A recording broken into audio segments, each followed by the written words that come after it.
Maligayang pagbabalik sa Rex Recap. Sa video na ito, ibabahagi ko sa inyo ang action and horror movie na pinamagatang Necromancer 2020 na ipinalabas noong 2019. Nagsisimula ang pelikula sa isang lalaki na ang pangalan ay Win, na isang street fighter. Noong panahong iyon, nakikipaglaban siya sa isang lalaki habang pinapanood at hinihiyawan sila ng mga tao. Sa una, tila magkapantay ang kanilang laban, ngunit pagkatapos ay palihim na nakatanggap ng tulong ang kalaban mula sa isang shaman na gumamit ng itim na mahika para pahinain si Win. Dahil sa mahika, nakaramdam si Win ng matinding hilo at muntik nang mawala ng malay. Ang ama ni Win na si Han, na nanonood ng laban, ay napansin na may gumamit ng itim na mahika laban sa kanyang anak.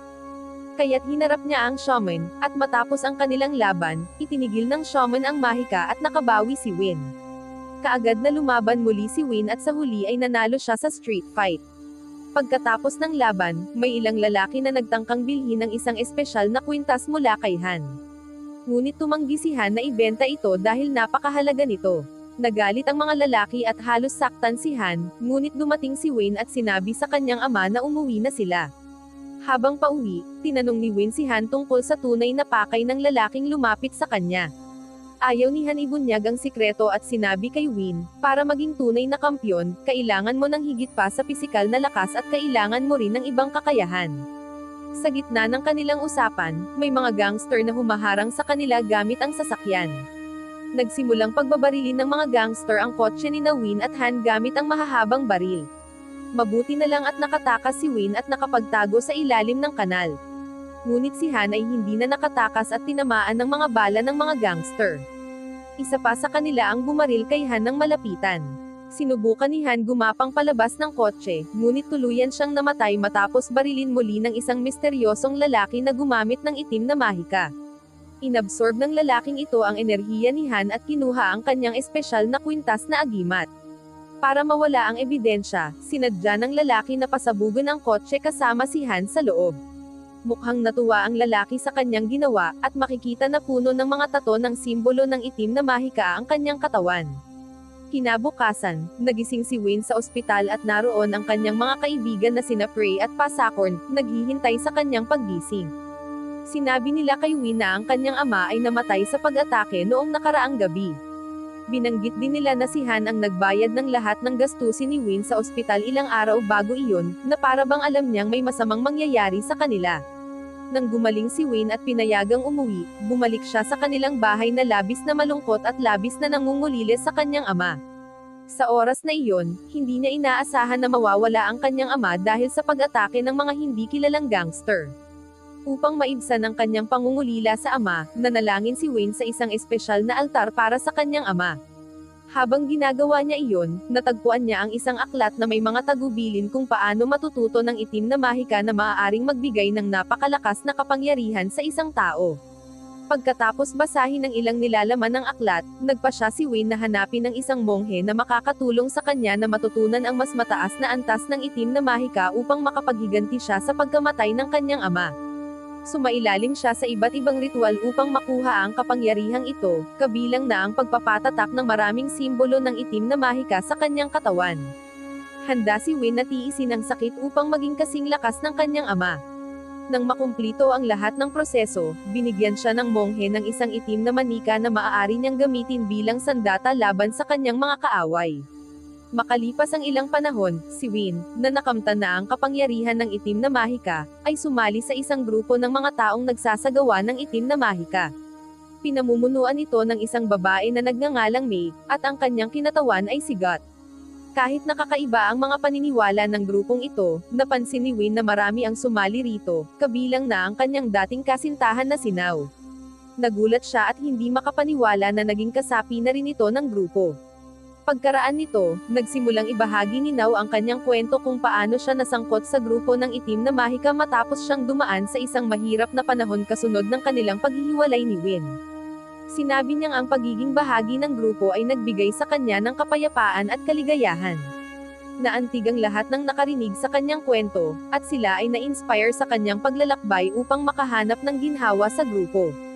Samantala, nagpatuloy si Wayne sa paglahok sa mga aktibidad ng grupo hanggang sa imbitahan ni May ang lahat ng miyembro na magsayaw ng sabay-sabay at kalimutan ang kanilang mga problema. Matapos ang pangyayari, napansin ni Wayne na tila nagiging malapit si Nanaw at Gut, kaya siya nakaramdam ng selos. Sa parehong oras, nakatanggap si May ng ulat tungkol sa isang miyembro na nagngangalang B na umalis sa grupo, kaya iniutos niyang hanapin si B. Si B naman ay nasa bahay, nagla-livestream para makipag-usap sa kanyang mga taga-subaybay, nang dumating ang mga tauhan ni May upang alamin kung bakit bigla siyang umalis sa grupo. Noon, inamin ni B na sawang-sawa na siya sa lahat ng kalokohan ng mga pinuno ng grupong gumagamit ng itim na mahika. Ang mga tauhan ni May, na nakarinig sa kanyang mga sinasabi, ay nainis at binalaan siya na mag-ingat dahil maaaring may masamang mangyari sa kanya. Gayunpaman, hindi niya pinansin ang pagbabanta. Pagkaalis ng mga tauhan ni May, bumalik si B sa pagkain ng merienda at pag-e-enjoy ng oras. Ngunit may nakakatakot na nangyari, bigla siyang nabulunan at nagsimulang dumudugo ang kanyang bibig dahil sa itim na mahikang ipinadala sa kanya, at trahedyang namatay siya. Samantala, sinimulan ni Wayne ang kanyang misyon ng paghihiganti sa pamamagitan ng pagbisita sa isang tindahan ng isang lalaki na nagbebenta ng iba't ibang sinaunang gamit. Nagulat ang matandang lalaki nang makita si Wayne at tinatakot pa siyang babarilin kung lalapit. Subalit hindi nakinig si Wayne sa banta at hinarap ang lalaki, hinihingi ang impormasyon kung sino ang responsable sa pagpatay sa kanyang amang sihan at kung nasaan ang mahiwagang agimat nito. Upang makaiwas sa kapahamakan, inamin ng lalaki na isa lamang siyang middleman para sa kumpanyang nagbebenta ng mga sumpang gamit na may kaugnayan sa mga grupong gumagamit ng itim na mahika. Bilang patunay, ipinakita ng lalaki kay Wayne ang isang katalogo ng mga gamit na kanyang ibinebenta at hiniling kay Wayne na tingnan kung nandoon ang talismang hinahanap niya. Habang sinusuri ni Wayne ang katalogo, biglang umatake ang lalaki at binaril siya ng ilang beses para patayin. Ngunit dahil sa kapangyarihang natutunan ni Wayne mula sa itim na mahika, kahit na malubha siyang nasugatan, nagawa niyang muling mabuhay. Dahil dito, labis na natakot ang lalaki na umatake sa kanya. Muling tumindig si Wayne at hinawakan ang matandang lalaking nagtangkang saktan siya. Pinilit niya ang lalaki na isiwalat kung sino ang pumatay sa kanyang amang sihan. Sa kasamaang palad, bago pa makapagsalita ang antique dealer, bigla siyang namatay kaya't hindi nakuha ni Wayne ang anumang impormasyon tungkol sa pumatay sa kanyang ama. Sa isa pang pagkakataon, si Wayne, na nakahalatang may kinalaman ang grupo ng itim na mahika, ay nagdesisyong puntahan si Nao sa bahay nito upang tiyakin ang pagkakasangkot niya sa grupo. Sinubukan niyang pagsabihan ito tungkol sa panganib na dulot ng grupo at kung paano ito maaaring magdala ng kapahamakan sa kanya. Gayunman, hindi niya siniseryoso ang mga salita ni Wayne, kaya tuluyang umalis si Wayne dahil nadismaya siya na hindi ito nakinig sa kanya. Ngayon, lumipat naman tayo sa isang tenyente na nagngangalang Ton, na nasa isang restaurant kasama si Inspector Chan at ang kanyang kasamahang si Sergeant Wang upang talakayin ang isang misteryosong kaso ng pagkamatay na kanilang iniimbestigahan. Ipinasa ni Ton ang resulta ng investigasyon na naglalaman ng datos mula sa autopsy na kamakailan lang inilabas ng mga forensic expert. Nabanggit sa ulat na ang biktima ay nagkaroon ng mga pinsala sa loob ng katawan na naging sanhi ng pagkabulok ng lahat ng kanyang mga laman loob. Noon, pinaghinalaan nito na maaaring nalason ang biktima, ngunit naniwala si Wang na ang pagkamatay ay may kinalaman sa itim na mahika at isang alamat tungkol sa isang shaman na pulis. Dahil dito, naging interesado si Ton na marinig pa ang kwento ng biktima mula kay Sergeant Wang. Hindi tulad ni Chan, na hindi gaanong interesado sa mga usaping lampas sa katotohanan, kaya tumigil si Wang sa pagpapatuloy ng kanyang kwento. Mula sa ekspresyon sa mukha ni Chan, halatang hindi siya komportable nang simulan ni Wang ang pag-uusap tungkol sa itim na mahika, na para bang may nalalaman siyang lihim tungkol dito. Pagkaraan, pumunta si Ton sa isang aklatan upang maghanap ng karagdagang impormasyon tungkol sa itim na mahika at ang shaman na pulis na binanggit ni Wang. Nagbasa siya ng ilang libro tungkol sa paksa hanggang sa lumapit sa kanya ang isang babaeng librarian, at binanggit na may iba pang mga tao na madalas ding bumisita sa aklatan upang magbasa tungkol sa itim na mahika. Samantala, nag-uusap sina Wayne at ang kanyang dalawang kaibigan tungkol sa isang misteryosong gusali na ginagamit upang mag-imbak ng mga sinaunang pamana at agimat na planong bilhin at ibenta ng grupo ni May. Ayon sa impormasyong kanilang nakalap, ang mga bagay na ito ay ipapadala sa Indonesia, kung saan marami pa ring tao ang naniniwala sa itim na mahika. Kinagabihan, sinimulan ni Win at ng kanyang mga kaibigan ang pagmamanmen sa bodega na kanilang napag-usapan kanina. Napansin nila ang mga tauhan ni May na abalang naghahanda upang ipadala ang mga kalakal. Nang tila ligtas na ang sitwasyon, palihim na pumasok si Win sa bodega upang alamin pa ang tungkol sa mga bagay na balak ipadala ni May sa ibang bansa. Sa kasamaang palad, habang nagtatago si Win mula sa grupo ni May, biglang tumunog ang kanyang cellphone at nagulat siya. Agad niya itong sinagot at nalaman niyang si Prey pala ang tumawag na siyang inatasan na magbantay sa bodega mula sa labas. Noong oras na iyon, hindi maunawaan ni Win kung bakit tumawag si Prey para lamang ipaalala na silent ang kanyang cellphone upang hindi matunten ng mga tao ni May ang kanyang kinaroroonan. Mabuti na lang at hindi ito napansin ng mga tauhan ni May, kaya't nagawa ni Win na atakihin at gawing walang malay ang mga ito ng madali. Dahil dito, nakapag-ikot siya at nakapagsiyasat sa ibang bahagi ng bodega. Matapos maglibot ng ilang sandali, natuklasan ni Win na ang mga pamana at kagamitang karaniwang ginagamit sa ritual ng itim na mahika ay maayos nang nakaimpake at handa nang ipadala. Upang maiwasan ang maling paggamit ng itim na mahika, nagpa siya si Win na sunugin ang bodega. Isa sa mga tauhan ni May na nagngangalang Gakhan ang nakaligtas at hinarap si Win, dahil akala niya si Win ay magnanakaw. Habang sila ay naglalaban, nagulat si Win nang madiskubre niyang si Gakhan ay may malakas na kakayahan sa martial arts, dahilan upang maging mahirap para sa kanya ang labanan. Gayunpaman, pinilit pa rin ni Win na lumaban kahit na lalong lumalaki ang apoy sa bodega. Nang ma-corner si Win, inilabas ni Gakhan ang isang itim na mahikang manika na naganyong halimaw na halaman. Walang takot na hinarap ni Win ang halimaw gamit ang sarili niyang itim na mahikang manika na naganyong mabagsik na kahoy na pusa. Sa pamamagitan ng kanyang mataas na kasanayan sa itim na mahika, nagawa ni Win na talunin si Gakhan bago siya mabilis na nakatakas, habang patuloy na nilalamon ng apoy ang bodega. Samantala, nakarating kay Gut ang balitang nasusunog ang bodega kung saan nakaimbak ang mga mahiwagang gamit. Mabilis siyang nagtungo upang personal na tingnan ang kalagayan ng bodega at laking gulat niya nang makita itong tuluyang nasunog. Agad niyang kinontak si May upang iparating ang masamang balita. Samantala, sinubukan ni Win na makipag-ugnayan kay Now at ipinaalala sa kanya na ang grupong kanyang sinasalihan ay sangkot sa ilegal na pagpapadala ng mga sinaunang pamana sa ibang bansa. Ipinahayag ni Win ang kanyang pag-aalala para sa kaligtasan ni Now at pinayuhan siyang lumayo sa grupo. Makalipas ang ilang sandali, bumisita sina May at Gut sa ospital upang makita si Gakhan, na nakaligtas sa sunog kahit pa nagtamo ng malulubhang sugat. Doon, nagpakita si May na para bang kino-comfort si Gakhan, at sinabing natutuwa siya na nakaligtas ang kanyang mga tauhan sa sunog. Sa kasamaang palad, hindi tapat ang kanyang mga salita dahil matapos umalis ang lahat, gumamit siya ng itim na mahika upang saktan si Gakhan, dahilan upang ito'y mamatay na parang nabulunan. Samantala, si Win at ang kanyang dalawang kaibigan ay nagpa siya noong gabing iyon na pumunta sa isang karaoke bar upang magpahinga. Naglaan sila ng oras sa pagkukwentuhan, at nang lumabas si Prey upang bumili ng pagkain, biglang may sumalakay na estranghero sa silid at sinimulang barilin sina Win at Pasacorn. Gamit ang kanyang kapangyarihan sa itim na mahika, si Win, kahit tinamaan ng bala, ay muling nakabangon. Sa kasamaang palad, hindi nakaligtas si Pasacorn, siya ay namatay dahil sa maraming tama ng bala. Makalipas ang ilang sandali, dalawang gangster ang pumasok sa silid upang salakayin si Win, ngunit madali niya silang natalo.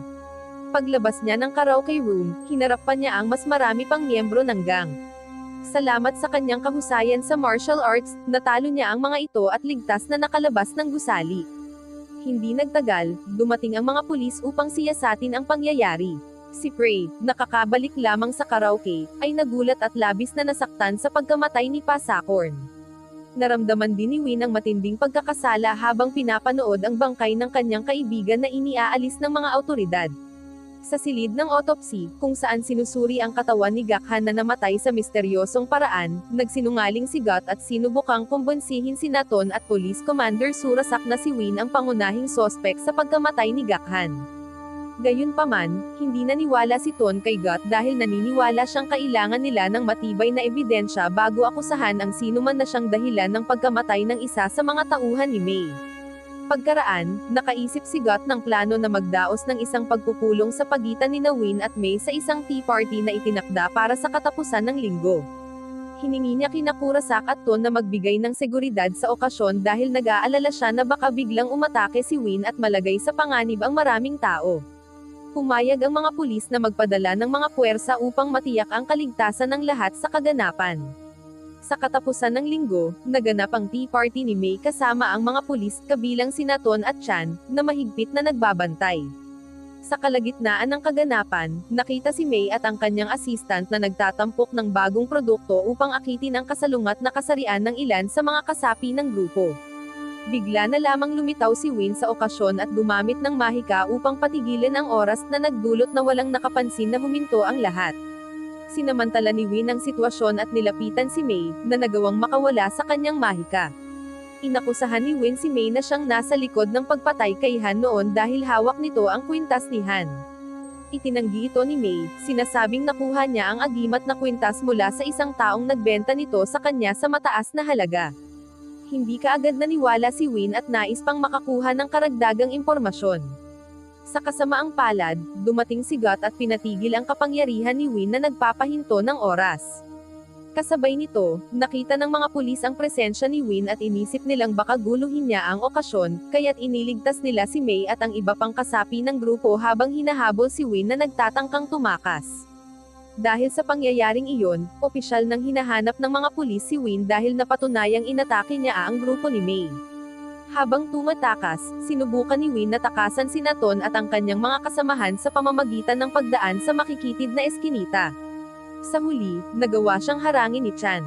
Gayunpaman, sa takot na mahuli, ginamit ni Win ang kanyang kapangyarihan sa itim na mahika upang makawala at paralisahin si Chan. Sa kabila nito, nagpatuloy si Chan sa paghabol kay Win hanggang sa sila'y napadpad sa isang makipot at madilim na eskinita. Sa puntong iyon, tila nakatakas na si Win, habang si Chan naman ay nasugatan at nagsimulang kumilos ng kakaiba, na para bang siya'y naapektuhan ng isang sumpang itim na mahika. Agad siyang dinala ni Ton at ng iba pa sa ospital. Sa ospital, lalo pang lumala ang kalagayan ni Chan at siya'y naging hindi mapigilan, dahilan upang malito si Ton at ang kanyang mga kasama sa kakaibang asal ng kanilang kasamahan.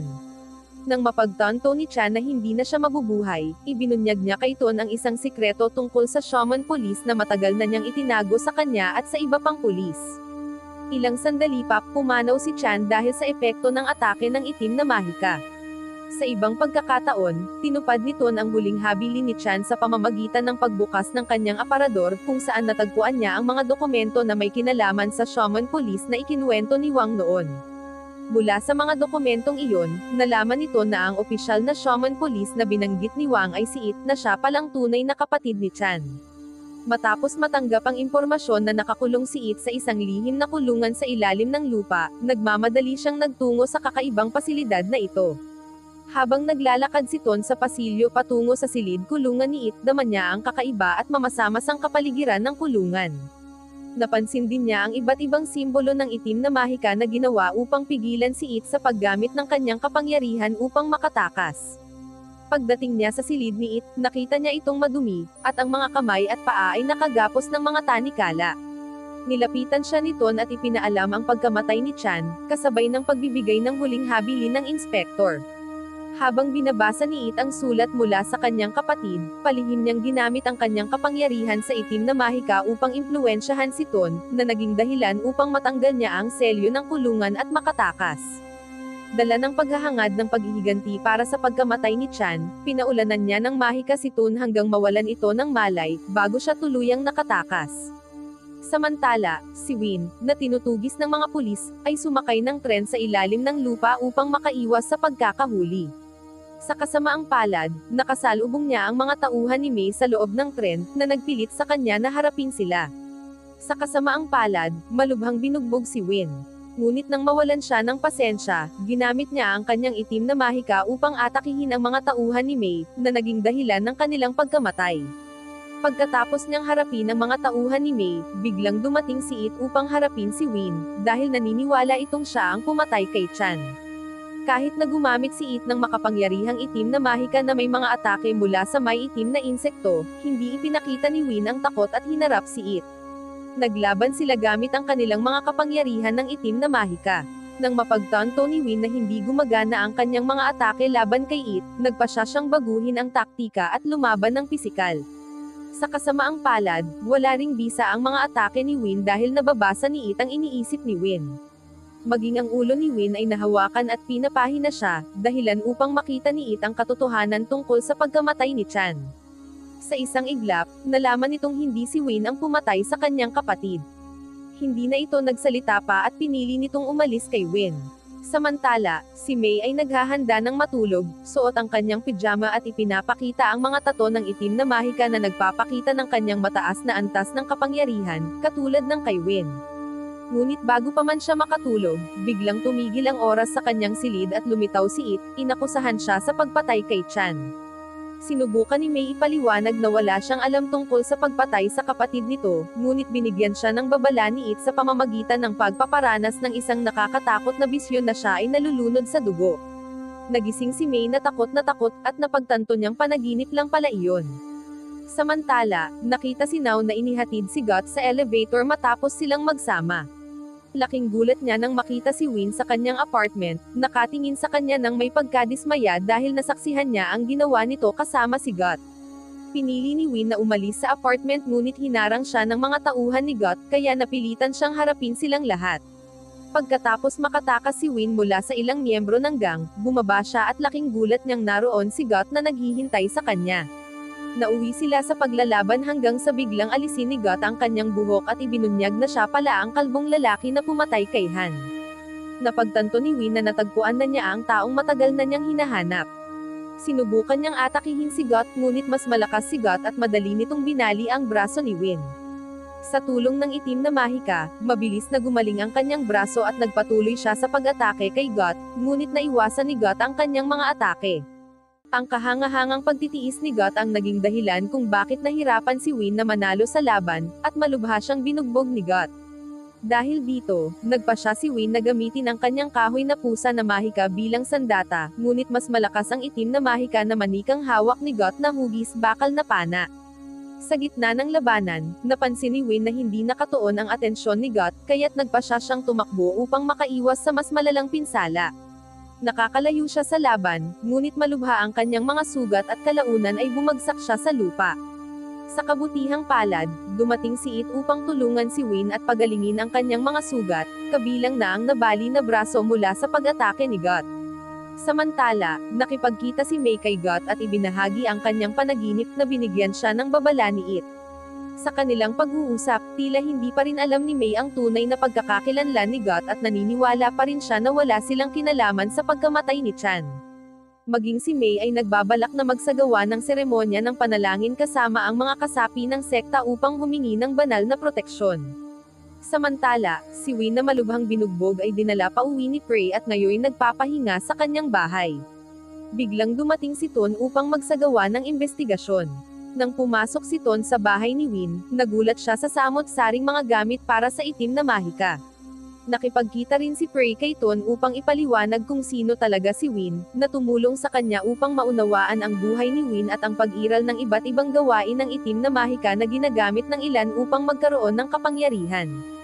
Samantala, si Win ay nakababad sa halamang pinaglagaan upang makabawi mula sa matitinding sugat na natamo sa laban. Makalipas ang ilang araw, bumisita si Ton sa bahay ni Win upang talakayin ang kanyang investigasyon tungkol sa itim na mahika.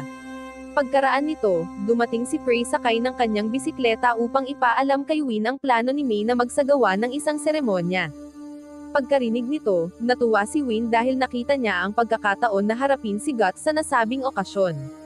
Gayunpaman, agad siyang binalaan nito na napakadelikado ng planong ito dahil maaari siyang mahuli at arestuhin ng pulisya. Habang sila'y nag-uusap, isang kakaibang nilalang na mula sa itim na mahika ang biglang lumitaw mula sa isang madilim na eskinita kung saan naroon si Prey, at inatake nito ang kaibigan ni Win. Walang nagawa si Win habang mabilis na pinatay ng nilalang si Prey at pagkatapos ay naglaho.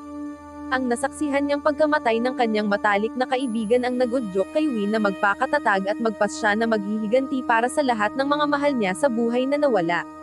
Taglay ang matibay na pasya, nagsimulang maghanda si Win sa pamamagitan ng pagsasagawa ng iba't ibang ritual upang mapalakas ang kanyang kakayahan sa itim na mahika bago harapin si Gut at ang kanyang grupo upang ipaghiganti ang kanyang ama at matalik na kaibigan. Samantala, sina It at Got ay nakita ring nagsasagawa ng mga ritual upang makakuha ng higit pang lakas. Si Ton naman ay abala sa paghahanda ng mga sandata na gagamitin niya upang suportahan si Win sa pagharap kay Got at sa kanyang grupo. Makalipas ang ilang panahon, nagsagawa si Mei ng isang pagtitipon na parang isang seremonya ng pagsamba sa mga Diyos. Ang mga pinuno ng sekta, kabilang sina Mei, Now, at Got, ay palihim na nagtipon sa isang kuwebo. Naghanda sila ng iba't ibang handog at sinimulan ang seremonya ng pagsamba habang humihingi ng proteksyon para sa kanilang sekta laban sa mga posibleng panganib. Habang payapa ang seremonya, isang di inaasahang pag-atake mula sa kalaban na grupo ang naganap. Pinahinto nito ang oras at biglang lumitaw sa harap ng lahat. Sina Got at Mei, na bihasa sa itim na mahika, ay madaling nakatakas mula sa kapangyarihan nitong nagpapahinto ng oras. Natakot si Mei sa presensya nito hanggang sa bigla siyang inatake ni Win, na dumating sa kuweba ng hindi inaasahan. Nang makita si Mei sa isang mahina at walang laban na kalagayan, kalmadong gumamit si Got ng isang mahika upang tawagin ang isang hukbo ng mga patay mula sa lupa. Ang mga nilalang na ito ay nagsimulang umatake sa lahat ng naroon sa kuweba, kabilang ang mga kasapi ng sekta na nakikilahok sa seremonya ng pagsamba sa Diyos. Ang mga nagising ay labis na natakot at sinikap na umiwas sa mga atake ng mga patay. Sa gitna ng kaguluhan, naguluhan si Mei at tinanong si Got tungkol sa kanyang mga motibo sa paglikha ng ganoong kaguluhan. Sa huli, isiniwalat ni Got ang kanyang tunay na pagkakakilanlan bilang anak ng pinuno ng sekta at ibinunyag na sinadya niyang sumapi sa sekta upang maghihiganti kay Mei dahil sa pagkawasak ng kanyang pamilya. Dahil sa kanyang mga ginawa, nadala si Mei ng kasakiman at ambisyon, na nagnanais maging pinuno ng sekta anuman ang kapalit. Ang matinding puot ni Got laban kay Mei ang nagtulak sa kanya sa madilim na landas, at determinado siyang makuha ang agimat na kwintas ni Han, kahit na mga hulugan ito ng pagpatay sa maraming tao. Nang mapasa kanya ang agimat na kwintas, lalo pang lumakas si Got at patuloy na inatake si Mei hanggang sa maubos ang kanyang lakas at siya'y mamatay. Sa gitna ng kaguluhan na dulot ng mga nabuhay na patay na pinabangon ni Got, abala sina Win at It. Nailigtas din ni Win si Now mula sa malupit na pag-atake ng isa sa mga nilalang. Matapos masaksihan ang ginawang pagpatay ni Got kay Mei, nagpa siya sina Win at It na magsanib puwersa upang kontrolin ang kanilang mahika at mapigilan si Got. Ginamit ni It ang kanyang kakayahan upang masilip ang mga alaala ni Got habang mahigpit itong hinahawakan, at natuklasan niyang sinadya ni Got na atakihin si Chan noong hinahabol ng investigador si Win. Lalong nadismaya si It dahil si Got ang pumatay sa nag-iisa niyang kapatid. Kasabay nito, sinubukan ni Got na lumaban sa pamamagitan ng pagsipsip ng itim na mahika ni It na nagpalupaypay sa shaman na pulis. Nang makita ni Win na nahihirapan ang kanyang kasama laban sa mga atake ni Got, agad siyang sumaklolo at inatake si Got gamit ang kanyang itim na mahika. Pagkaraan, sumiklab ang matinding labanan. Mapanlin lang na pinahinay ni Got ang mga kapangyarihan ni It, at inilantad ang agimat na kwintas ni Han, na nagudyok ng matinding emosyon kay Win at nagtulak sa kanya na umatake kay Got ng pabigla-bigla. Dahil sa pagkagambala, nadulas mula sa kamay ni Got ang agimat na kwintas ni Han. Si It, na nakabawi na, ay ginamit ang kapangyarihan ng kanyang mga itim na insekto upang atakihin si Got. Ngunit muling nagawang kontrahin ni Got ang atake sa pamamagitan ng muling pagsipsip ng kapangyarihan ng shaman na pulis. Noong oras na iyon, hindi na nakakapigil si Win at inatake niya si Got, dahilan para ilabas ni Got ang kanyang Iron Ball doll upang harangin ang bawat galaw ni Win. Determinado si Win na hindi matalo, kaya tinawag din niya ang kanyang Wooden Cat doll upang kontrahin ang Iron Ball. Matapos niyang makawala sa mga atake ng Iron Ball, nakipagsanib puwersa si Win kay It upang subukang sirain ang Black Magic Doll ni Got. Sa kasamaang palad, pinigilan sila ni Got sa pamamagitan ng pag-atake kay Win at paghawak sa kanyang leeg. Habang tila matatapos na ni Got si Win, dumating si Ton na may dalang baril at binaril si Got, kaya nailigtas si Win. Labis itong ikinagalit ni Got at gumanti siya sa pamamagitan ng paghahagis kay Ton sa pader ng kuweba, dahilan upang mawala ng malay si Ton. Natagpuan ni Win ang sarili sa isang desperado na sitwasyon matapos siyang atakihin ni Got, lalo na nang simulan siyang takutin nito sa pamamagitan ng paggamit sa damdamin ni Win para kay Now, na ngayoy hawak ni Got bilang bihag. Sa sandaling iyon, nakiusap si Win kay Got na huwag saktan si Now, na takot at humihingi ng tulong kay Win. Sa kasamaang palad, hindi pinakinggan ni Got ang pakiusap ni Win at malupit na tinapos ang buhay ni Now sa harap mismo ni Win. Si Win, na pinagbukal ng matinding galit dahil sa pagkawala ng babaeng kanyang minahal, ay nag-ipon ng natitirang lakas upang muling atakihin si Gut. Gayunman, dahil sa napakalakas na kapangyarihan ni Gut, naging napakahirap niyang kalaban at tuluyang nawalan ng laban si Win matapos ang isang matinding counter-attack mula kay Gut. Samantala, kinuha ni It ang kwintas na agimat ni Now at mabilis itong siniguro bago pa man makuha ni Gut. Habang abala sa laban sina Win at Gut, sinamantala ni It ang pagkakataon upang agawin ang agimat. Nang makita ni Gut na walang kalaban-laban si Win, binalak niyang sipsipin ang kapangyarihan nito. Sa kabutihang palad, dumating ang mga pulis at pinalibutan ang kuweba kaya't napilitang isuko ni Gut ang kanyang plano at tumakas. Mabilis ding tumakas si It upang maiwasang muling mabilanggo. Si Win, na walang malay at naiwan sa kuweba, ay siya ngayong pangunahing pinaghihinalaan sa pag-atake ng sekta ni May na nagresulta sa maraming pagkamatay. Dahil dito, siya ay ikinulong sa isang espesyal na bilangguan para sa mga kriminal na gumagamit ng itim na mahika, katulad ng nangyari kay It. Ang bilangguan ay may matitibay na kadena at makapangyarihang mga selyo, na halos imposibleng makatakas si Win. Samantala, ipinagpatuloy ni Gut ang kanyang mga gawain at naghasik ng takot gamit ang kanyang itim na mahika, na pinupuntirya ang sinumang maglakas loob na lumaban sa kanya. Nagagawa pa niyang magpadala ng mga atake ng itim na mahika sa kanyang mga biktima sa pamamagitan ng mga palabas sa telebisyon. Samantala, si It na malaya na mula sa bilangguan, ay hindi maiwasang alalahanin ang panahong siya ay nasa kuweba pa. Sa mahalagang sandaling iyon, sinadya niyang ilagay ang agimat ni Han sa kamay ng walang malay na si Tun, umaasang maibibigay niya ito kay Win balang araw. Sa kasalukuyan, palihim na pumasok si Tun sa kulungan upang makipagkita kay Win at iniabot sa kanya ang batong agimat. Bago umalis, sinabi niya kay Win na tumakas ng ligtas. Pagkatapos matanggap ang batong agimat, nagsimula itong sumanib sa katawan ni Win. Bagamat napakasakit ng proseso at nagdulot ng matinding hirap kay Win, napansin din niyang lalong lumalakas ang kanyang katawan. Sa kanyang bagong lakas, madaling nakatakas si Win mula sa kulungan. Hindi na siya nag-aksaya ng oras at agad na hinarap si Gut, hinamon siya sa isang labanan upang malaman kung sino ang pinakamakapangyarihang salamangkero. Pagkaraan, nagsimula ang kanilang sagupaan at sinubukan ni Gut pahinain ang loob ni Win sa pamamagitan ng pagpapakita ng isang aquarium sa kanilang lugar na may ulo ni Now sa loob. Ang nasaksihang kasamaan ni Gut ay lalo lamang nagpaalab sa determinasyon ni Win na talunin ang salamangkero sa kanyang harapan, dahilan upang magkaroon sila ng matinding palitan ng mapanganib na mga atake. Samantala, sinubukan ni Gut na pahinain si Win sa pamamagitan ng pagbuhos ng dugo ng aso sa kanyang katawan, na nagdulot sa kanya ng kahinaan laban sa mga pinsalang karaniwan na makakaya niyang tiisin. Kahit mas madaling masugitan si Win, hindi siya sumuko sa kanyang paghihiganti laban kay Gut, na pumatay sa mga pinakamalalapit sa kanya. Pagkaraan, naglunsad si Win ng sunod-sunod na mga atake at nagawa niyang itulak si Gut pabalik, hanggang sa tuluyang masaksak ito gamit ang isang piraso ng basag na salamin. Bilang tugon, sinubukan ni Gut na sipsipin ang kapangyarihan ni Win upang pahinain ang kanyang kalaban, ngunit hindi niya ito nagawa dahil ang kapangyarihan ni Win ay sumanib sa agimat ng kanyang ama, na nagbigay ng proteksyon laban sa pagsipsip ng kapangyarihan. Pagkaraan, pinalakas ni Win ang kanyang atake sa dibdib ni Gut, na nagdulot ng matinding sakit dito. Upang wakasan ang laban, maingat na itinapon ni Win ang isang mahiwagang manika sa bibig ni Gut, na naging dahilan upang unti-unti siyang mag-anyong halamang kahoy.